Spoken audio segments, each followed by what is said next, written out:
கிறிஸ்துவுக்குள் பிரியமானவர்களே, இந்த நாளுக்கான தினசரி தியான வசனம் மத்தேயு எழுதின சுவிசேஷம் 23வது அதிகாரம் 16வது வசனம். மத்தேயு 23:16. Matthew 23:16. குருடரான வழிகாட்டிகளே, உங்களுக்கு ஐயோ!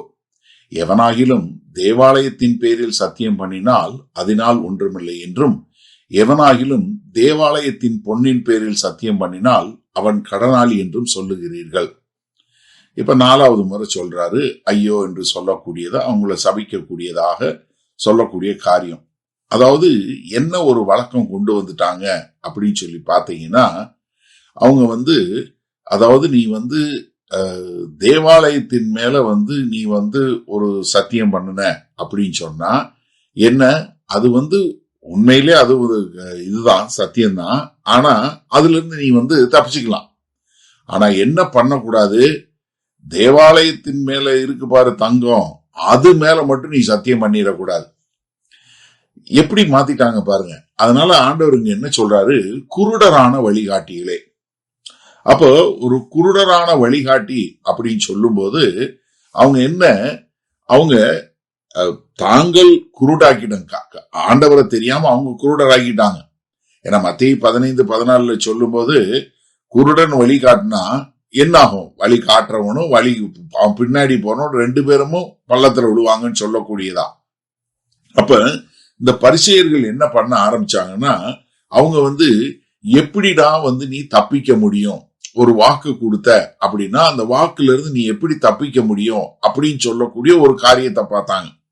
அப்ப அவங்க இந்த மொத்த நோக்கம் கர்த்தருக்கென்று பரிசுத்தமா வாழணுங்கிறத காட்டிலும் நீ ஒரு வார்த்தை கொடுத்தேன்னா அதுல இருந்து எப்படி தப்பிக்க முடியுங்கிற காரியத்தை தான் சொல்லி கொடுக்கக்கூடிய மக்களா இருந்தாங்க. அப்ப இங்க என்ன ஆண்டவர் என்ன, அவங்க என்ன தங்கமா இல்ல கர்த்தரா? அப்ப என்ன பாத்தீங்களா, இப்ப அவங்களோட இது என்ன வந்துச்சுன்னா, எப்படி தப்பிக்கலாம்னு சொல்லி கொடுக்கறாங்களே ஒழிய, இல்ல உன்னுடைய வார்த்தை நீ ஆம் என்று சொன்னா ஆமாவா இருக்கணும், இல்லன்னு சொன்னா இல்லையா இருக்கணும். அப்ப நீ இதற்கு மிஞ்சினது எல்லாமே பொல்லாப்பினால உண்டானது என்று வேதவசனம் சொல்லுகிறது. ஆனா ஆண்டவர் என்ன சொல்றாரு, இல்லப்பா அப்படி கிடையாது.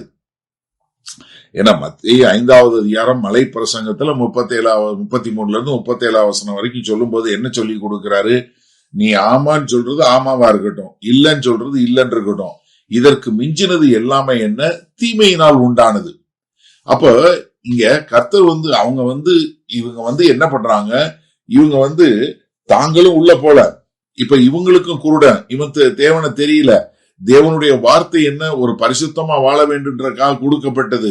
ஆனா இவங்க என்ன பண்றாங்க, நீ எப்படி தப்பித்து கொள்ளலாம் என்று சொல்லி சட்டத்துல லூப் ஹோல் கண்டுபிடிப்பாங்க இல்லையா வக்கீல்கள், அந்த மாதிரி பண்ணக்கூடியவங்களா மாறக்கூடிய ஒரு காரியத்தை பார்க்கிறோம்.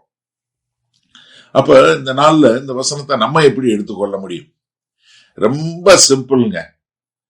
நீங்க எந்த ஒரு தடையும் இல்லாத உண்மை உள்ளவர்களா இருக்கணும்.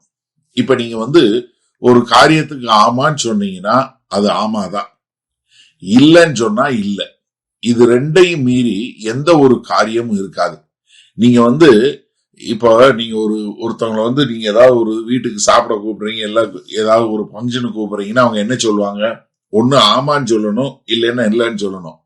ஆனா தமிழ்ல இன்னொரு வார்த்தை நான் சொல்றேன், என்ன பார்க்கலாம். என்னன்னா ரொம்ப அரசியல்வாதி என்ன அப்படித்தானே சொல்றாரு. அதே மாதிரி இப்ப நம்ம என்ன பண்ண கற்றுக்கொண்டோம், நம்மளும் பார்க்கலாம் என்று சொல்லக்கூடியதாக. அப்ப என்னன்னா, நான் சொல்லும் போதே என் வார்த்தைக்கு நான் உண்மை இல்லைன்னா நீ என்னைய குற்றம் சாட்டக்கூடாது என்கிற ஒரு நோக்கத்துல சொல்லக்கூடிய ஒரு காரியம். அப்ப என்னன்னா, இங்க சொல்லும் போதே, இங்க பரிசேயர்கள் சொல்லி கொடுக்கும் போதே எப்படி அவர்கள் தப்பித்து கொள்ளலாம், எப்படி அவர்கள் நேர்மையாக வாழ வேண்டியதில்லை என்று சொல்லக்கூடிய ஒரு காரியத்தை சொல்றாங்க. அப்ப அவங்களுடைய நடைமுறை, அவங்களுடைய போதனை, அவங்க செய்யக்கூடிய காரியம்லாம் என்ன இருந்துச்சு, நம்ம எப்படி இதுல இருந்து தப்பித்து கொள்ளலாம் என்று சொல்லக்கூடிய ஒரு காரியமாக இருந்தது. அதனாலதான் ஆண்டவர் அங்க என்ன சொல்றாரு, நீ குருடன், அது மாத்திரமல்ல உனக்கு சாபம் உண்டாகும் என்று சொல்லக்கூடியதாக. அப்ப இந்த நாள்ல நம்ம இந்த செய்தியை கேட்டுக்கொண்டு இருக்கிற நீங்க உங்களுடைய வார்த்தைக்கு நீங்க உண்மை இல்லவங்களா இருக்கிறீங்களா? நீங்க சொன்ன நேரத்துக்கு வருவீங்களா? ஏன்னா நிறைய பேர் பெரிய காரியத்தை மட்டும் பாக்குறாங்க. அப்படி கிடையாது.